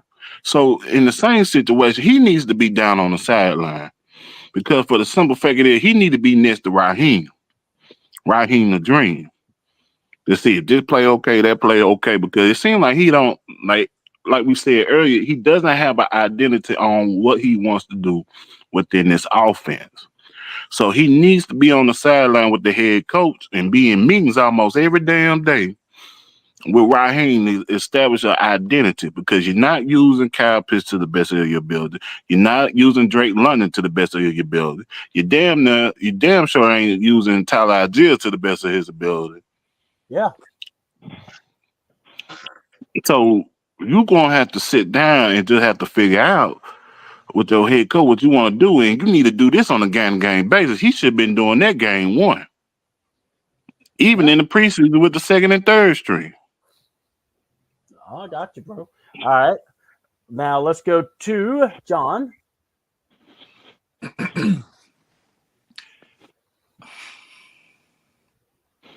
And by the way, Wallace says no. Zach Robinson is just fine being in the booth because he can see everything, understand what he should be calling against the defense. All right. This is Wallace's opinion. Let me say one thing to Waller right quick. Yeah, go ahead. If that's the case, then why in the hell, if he sees everything, he calls all them damn screens in that damn game from 1 to 3? Sorry, I didn't mean to laugh at that one. That was a good one, though. I'm still here, guys. I need him to be on the sideline. He need to learn something. He can watch everything being on the sideline from where he can get to a certain position of the field and see everything what's going on his offense. He can walk both sides to see what's going on his offense. He got other people up there in the booth there tell him what's going on. He ain't the only one up there in the booth. Yeah. John? I got to agree with James. I definitely have to agree with James because you have a veteran quarterback down there. Okay. You were a quarterback coach. What was he? He was a quarterback coach. He was the passing coordinator. Oh, passing game coordinator. Yeah, passing game coordinator. So you weren't even a quarterback coach. I know he used to play quarterback. But see, this is the thing. You go ahead. I'm gonna look him up and try to get. I think you're right. He was pass game coordinator. Man, my memory is nowhere near what it should. He was the passing game coordinator. He came in the league around 2018. Before that, he was working at PFF, the site we like to go to when it comes to stats and everything and knowing the rankings and everything like that. He actually worked for PFF for a while. So maybe that's the problem. I look at PFF, but I their rankings and ratings, all that type of stuff. For me, that's subjective because a lot of that stuff. Okay, they'll call that should have been a sack and all that. That's subjective. But that's neither here nor there. But the fact that he came from Pro Football Focus. What's up, Carlos? Go ahead. Okay, he came from PFF, Pro Football Focus. I'm going to have to look him up and see what type of resume he has prior to going there. Okay. But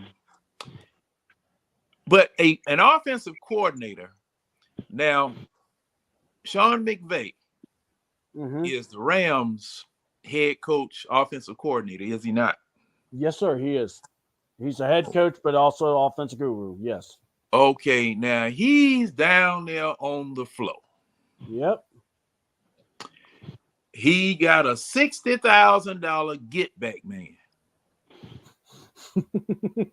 Every time he gets ready to get on the field, the man has to snatch him off the field because he's into the game down there in the gears, in the trenches, down on the field.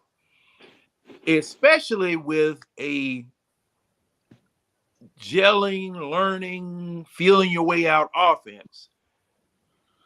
you need to be down there on the field. You need to be down there on the field because, in my opinion, the defense, from what they show you from down to down, it changes from down to down. Yep. All right. It changes from down to down. Your offense needs to dictate to that defense, we're going to do this. You stop it. Mm-hmm. Okay. Now, when you, okay, all right, you're making a call, and you know, I just want everybody to follow along with it. Okay. On what basis are you making your calls? Down in distance? That's the situation. Down in distance. Yeah. Your defense is preparing for you based on down in distance. All right. There are certain things, you know, like John Madden. When you play Madden, if you played Madden from the beginning, John Madden was teaching football all the way through. You make a bad call, say for instance, you got a 4th and 1. What John Madden said? I wouldn't have went for that one right there. I don't understand why you went for that. I don't know why he did that. You know, he's been teaching football. So there are things 2nd and long. You got an option to go for it for all of the yardage or bite off a piece, finish it up on 3rd down and convert to 1st down. So you're really dictating to the defense what it is that they are going to do. Yeah. So why do you need to be up in the booth looking down on the field as to what the defense did the previous play? Yeah. Because that play gone. Okay, real quick. I wanted to answer what you asked. He has been with the Rams since 2019. He was with the Rams. So he was with Raheem also, mind you. Oh, right. So 2019, 2019, he was the assistant quarterback coach. 2020, he was the assistant to the wide receivers coach. Then 2021, he was the assistant to the quarterbacks coach. Then 2022, he was the offensive pass game coordinator and the quarterbacks coach. Oh, right. Okay. And then in 2023, he was the offensive pass game coordinator as well as the quarterbacks coach again. And then, you know, with us, he's the offensive coordinator. You know, so he was with Raheem when he was there too. So, because the thing was that I was thinking in the beginning that Raheem had just stole all of the talent away from Los Angeles. That Los Angeles was just going to be, you know, a flailing win for talent. But this man's birthday is one day after mine. So mine's September 28th. His is September 29th. You still better give me a day. Win against those baghead Aints. Don't ruin my weekend. And see now, okay. Now Wallace Smith's comment here, I'm going to read it. Yeah. Go ahead. But we have a lot of personnel on the offensive side of the ball that works with the quarterback that can relay the message, and the quarterback has speakers in his helmet also to hear the call. That's true. Oh yeah, and not just that, but now they do have the quarterback coach, which is TJ Yates, and I've seen him also like coordinate or talk to the quarterback, I guess, giving the message to the guys. So, okay, I don't know if you've ever. I've done commentary for football games, and I've actually sat in, and we were next to the offensive coordinator's box. Yeah, in the booth, or the coordinator's box, basically. So you hear everybody talking, and you're hearing people funneling stuff. So trust me, word's going to go down and word's going to go over there. It's just how effective is the transfer over? Because if the head coordinator, you know, it's the old game of telephone. But we'll go ahead, and I'm going to bring Ron in too. So, well, see, this is the thing about that.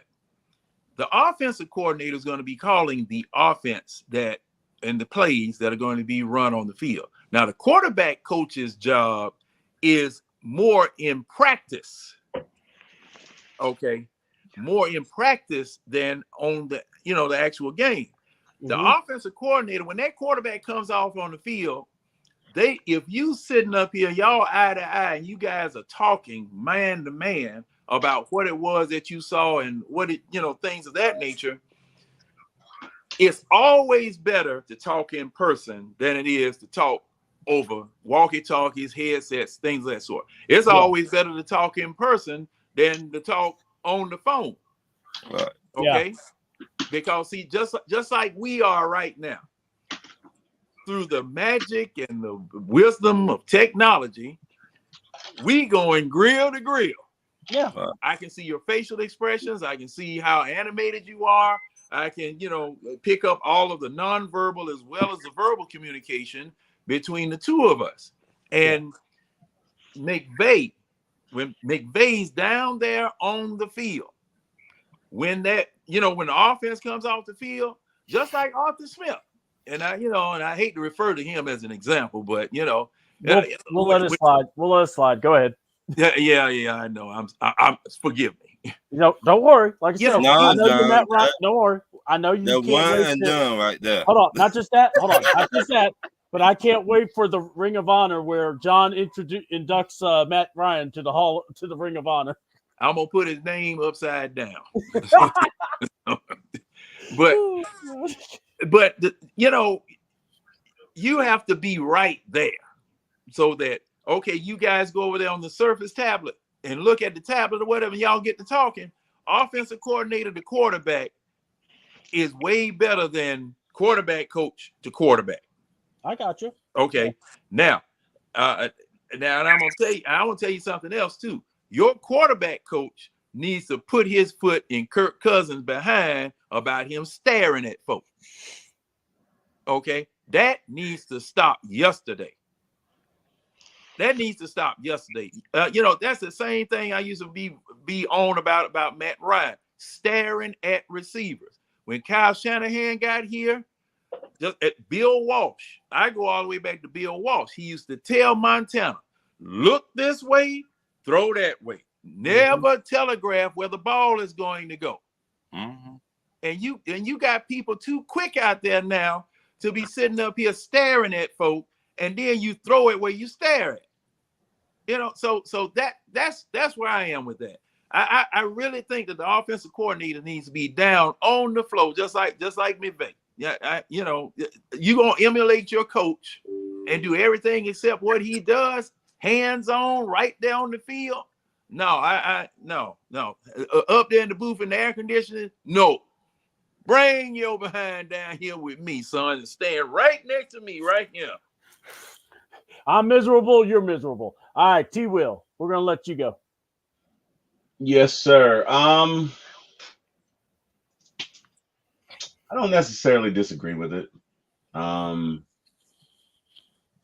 He's 1-2, but we haven't held the ball long enough. I don't think we've maximized drives. I don't think we haven't, so I'm not going to say not. I'm not against it. I don't know that it's early enough to do that. Yeah. By the same token, I'm not opposed to it. Okay. Right. If it helps them. But guys, I want to thank you for having me. Unfortunately, I do have to leave.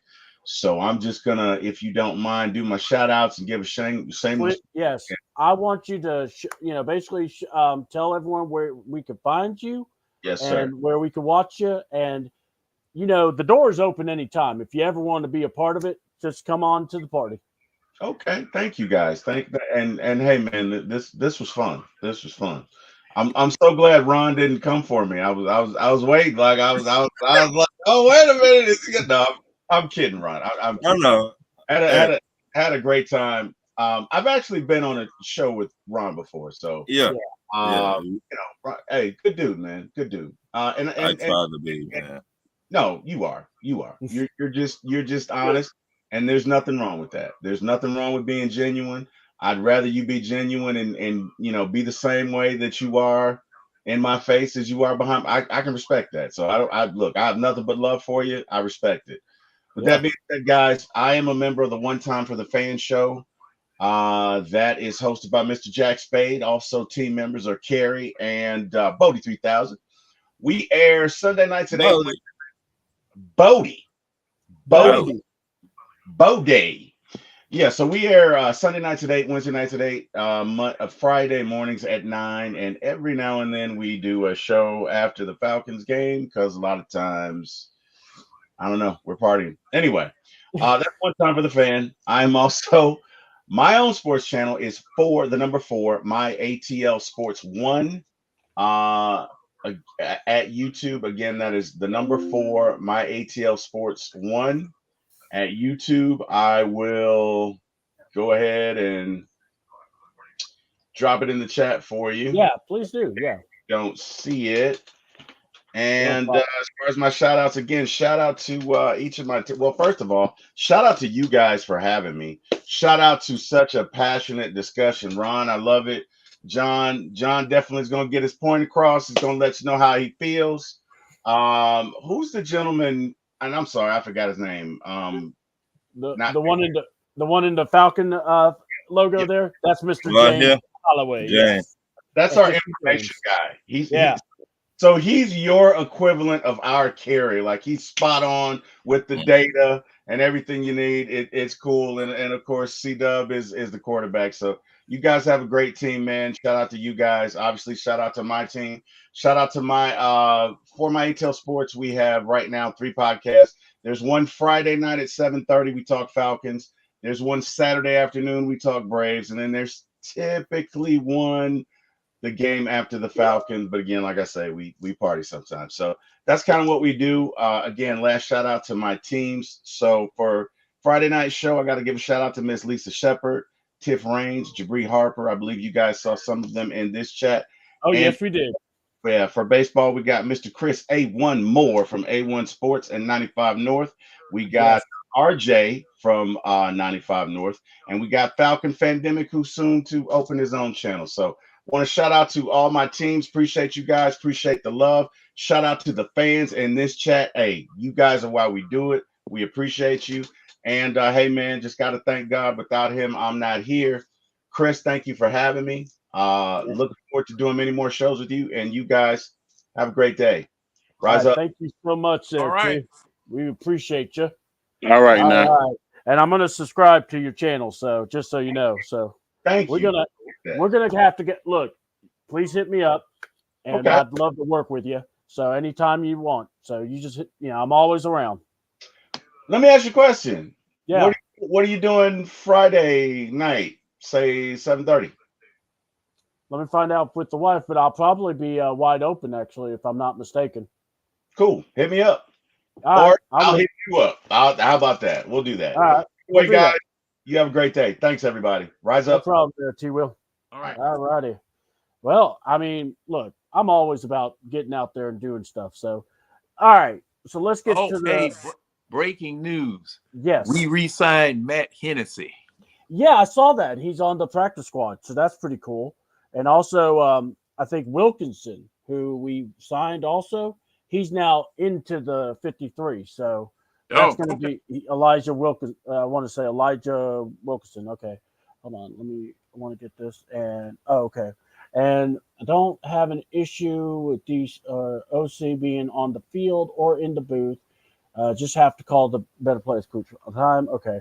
I also want to leave this up, folks.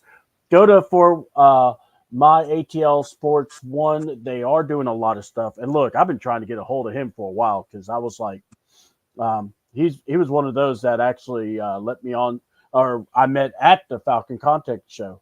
So it was fun, and I enjoyed every bit of it. All right. My opinion is this. If we are struggling to get guys together to get on the right footing, then the time for me is to then start looking at my coach, at my team, and see what's going to help my team the most. And I also feel that Zach, it would be better for him to be on the field to coach this team up as an OC. And here's my thing. All right. I said this yesterday on the Birdcage. John, you know where I'm going. So, everyone talked about how this guy was a whiz kid. Oh, he can't. He's one of those can't miss. You can't miss. He'll be like Kevin O'Connell. He'll be like Zach Taylor. He'll be like, okay. So usually in school, you've got those whiz kids. You got those A+ students. And then you got the D students. Folks, right now, if Zach don't improve, he's a D student. And, that's just where it is. Sometimes you got to be able to pull back, and someone will be like, oh, it's too simple. I will take simple. I will go straight to the point where I go, okay, run ball, handball. Oh, pass action. Ooh, pass the ball. It's all about mismatches. It's all about, and then I want to make sure I'm close enough. If I don't get the first down and 2 downs, on 3rd down, I don't want to be 3rd and 8, 3rd and 7, 3rd and 10, 3rd and 11. Kurt is not running. We need to stop this also. That man tried to scramble, and I never thought I wanted to beg for Matt Ryan to scramble so bad in my life. But that was, when I saw him scramble, I was like, Lord Jesus, help him. He's hurting me. Because second half of the Chiefs game, they didn't run any play action and stayed in shotgun the rest of the game. Yes, but again, when I watched this game, you never tried to mismatch those linebackers that were blitzing, that were, doing their thing. You never tried to get Kyle Pitts to try to get behind one of them. We never tried. It was one of those, and I get it. Let's remember this. The Falcons still could have won this game, even as bad as they played on offense. That should also be something to think about. And then I will say again is, because we're going to wrap up here soon, I really like the fight that we had defensively and offensively. Grady Jarrett, Matt Judon, they're good. And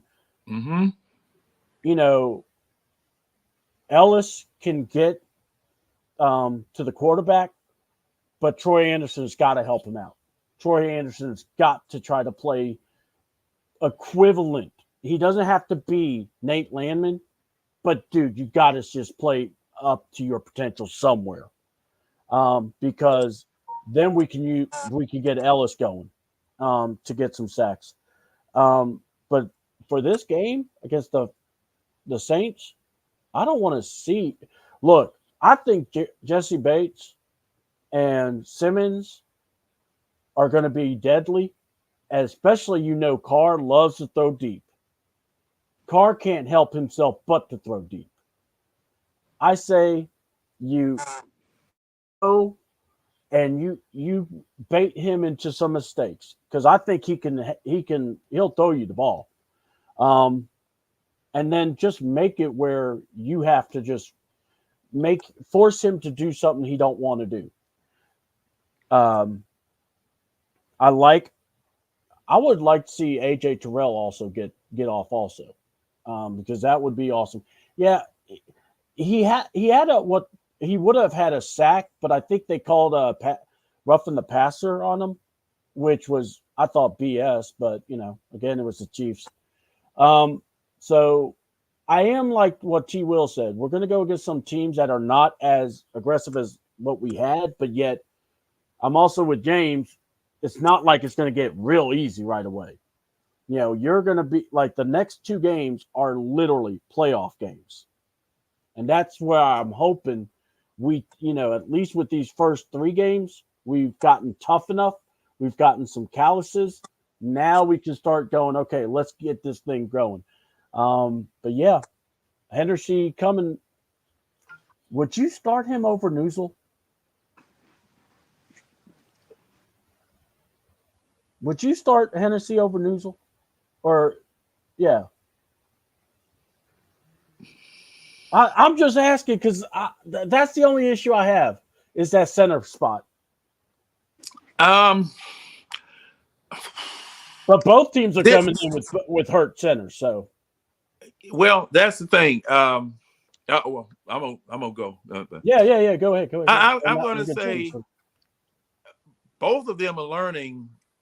Well, Newsel, no, I wouldn't start him over Newsel because see now Hennessy's coming in learning a new offense. Yeah, exactly. Okay, yeah, you're right. And but one thing about it, if the line calls are the same. If the line calls are the same, because he's going back up under the same coach that the same offensive coordinator, right, the same coaches, If I think Hennessy is an insurance policy. I don't know what he's been doing, since he left here. Yeah. Has he been on an active roster? Has he been backing up anybody, anything of that nature? And since they had the same offensive line coaches, and it's going to be a situation about the line calls. Yeah. And calling the defense out there. Yeah, who's going to be that guy to tell us where to go? Yeah, so that's basically going to be the determining factor. Now, I would keep Newsel out there since he finished up the game. And, if there is a need for Hennessy, it won't be like you getting me off the street playing center. It won't be that. No. I've lost too much weight. Yeah. But see, this is the thing that concerns me. That I don't know whether you really took a look and have been hearing a lot about that Philadelphia New Orleans game. That was a especially vicious game. Philadelphia players are talking about how it's just about like Bounty Gate down there again. The way that they were playing. I heard that. Yeah, so one thing that the Falcons are definitely going to have to do, they can't be baited into situations, but if the situation comes up, protect yourself at all times. Oh, yeah. Protect yourself at all times. Because, it's going to be, and the way New Orleans and Falcons games usually are, one team is going to try to pump the other team out, and, they're going to do little things that are going to just try to aggravate you, and it's going to be borderline dirty because, when you're urinating on people's logos, when you're hurting people and spitting on them and all that type of stuff, that's just beyond football, and it needs to be dealt with accordingly. Yeah. On the offensive side of the ball, defense side of the ball, head coaching, because that Dennis Allen, he was the one that got everybody fined. So it's interesting. He's the one that also apologizes for the team scoring too much. And Wallace, I'm also with y'all. It's just one of those questions because I think I know Hennessy played. I just didn't know exactly what he's done. But hey, James, you with us? Yeah, I'm still here. All right, cool. So what do you think, man? I just think we just gotta play grade A ball at the end of the damn day. We just gotta play grade A ball. News will need to start. He needs to start. I just hopefully he progresses enough that they or they just simplify the calls for him so he knows what he's doing in the situation, because from what my understanding is because I'm down this way, so we get a lot of Saints news. I turn it in, turn it off. But Brian Brzee, he's stepping up the defensive tackle, and they're gonna have Cameron Jordan down there. So they're gonna try to put one of their best strengths on Newsel. So he has to step up and stuff. So that's why I agree. But overall, hopefully it's a good, clean game. I know they're gonna talk crazy to each other. Yeah. I know that's they're gonna do that. So, but overall, I just hope nothing escalates and people get fined or suspended. I don't want that to happen. Yeah, especially with our group. So, all right. So here's my thought. Here's my final thought on this. Third down, offense, stay on the field. Stay on the field as much as you can, because you know what ticks off a offense that is fast paced is when you can't get on the field. So offense, make that clock work. I'm talking. We need drives. I mean, and look, I know people want Tyler Algier to play. I want Tyler Algier to play. I ain't even going to throw one out there for you, Mr. Robinson, because you know you got a lot on your plate. Here's an idea. Just hear me out. You know that Bijan Robinson you like so much. Well, I'm going to say you put him in motion over with either Pitts in London, make it like a group of three, and then you have Algier, and you see where everybody goes. I.e., they're going to probably follow Bijan because you like him so much. And then you either hand off to Bijan or to Tyler or whatever. But I think that's what you have to do. You have to get creative. Get both backs in the backfield. Get it to where one guy can go in the huddle, you know, and you can move it around and everything. No, James didn't. Well, look, I think I understand what James is saying, and I wish he would have stayed because I was going to say, final thoughts. But okay, yeah. Then let me go back to the comments. All right, so John, we're about to wrap this up. Final thoughts on basically the next two games, because they're going to be coming back to back. You got the Saints on Sunday, and then that Thursday we have the Buccaneers. So what do you think? Go out there, call the best ball you can call, play the best ball you can play, execute, and in case you forget it, execute some more. Yeah. Because officials notwithstanding, you beat yourselves once again. Mm-hmm. You beat yourselves again. The Chiefs know it. The NFL knows it. Mm-hmm. Everybody who saw that game, the 24 million people who saw that game, they know it. Yeah. All right. And then my final thoughts on this is, like I said, third down. And then on the defense level, get off the field. Make your impact plays. Do not be afraid to go after Derek Carr. All right. You know, at some point, it's got to be, hey, we know we could trust our secondary. We got to go full throttle on this guy because he ain't going to stay in the pocket. He don't like getting hit. And then, you know what? Look, you remember the Steeler game, right, John? You remember how our guys were ready to fight? Yeah, bring that kind of attitude. You know, show up ready to know that, all right, we're going to be in a dogfight, but this is our home, and we ain't going to go down to you suckers. All right. And then, guys, if you want to find John, tell him where to find you. My show and my channel are called The Eye Test. Tune in tomorrow night at 10 o'clock on the YouTube at John Harris 2205. That's my channel. You will see me and this gentleman to my, I guess it's to my left, facing you. Yeah.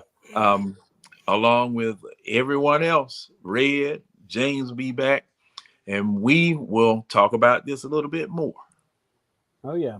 So, yeah, next two games are going to be tough, guys. C28 is where you go. Make sure you follow me on X. It's CAWTN. We'll fix it soon, but right now I'm just going with it for now. But C28 is on my YouTube channel. This is where you can find the Atlanta Falcons Beard Gang. Ladarius should be back next week. And then, yeah, we're going to look. It's all about beating those bagheads and then beating those Buccaneers. So I say do everything you can to win these games, guys, because this is now where we need it. And they really should, or they should remember when the Saints did need to get.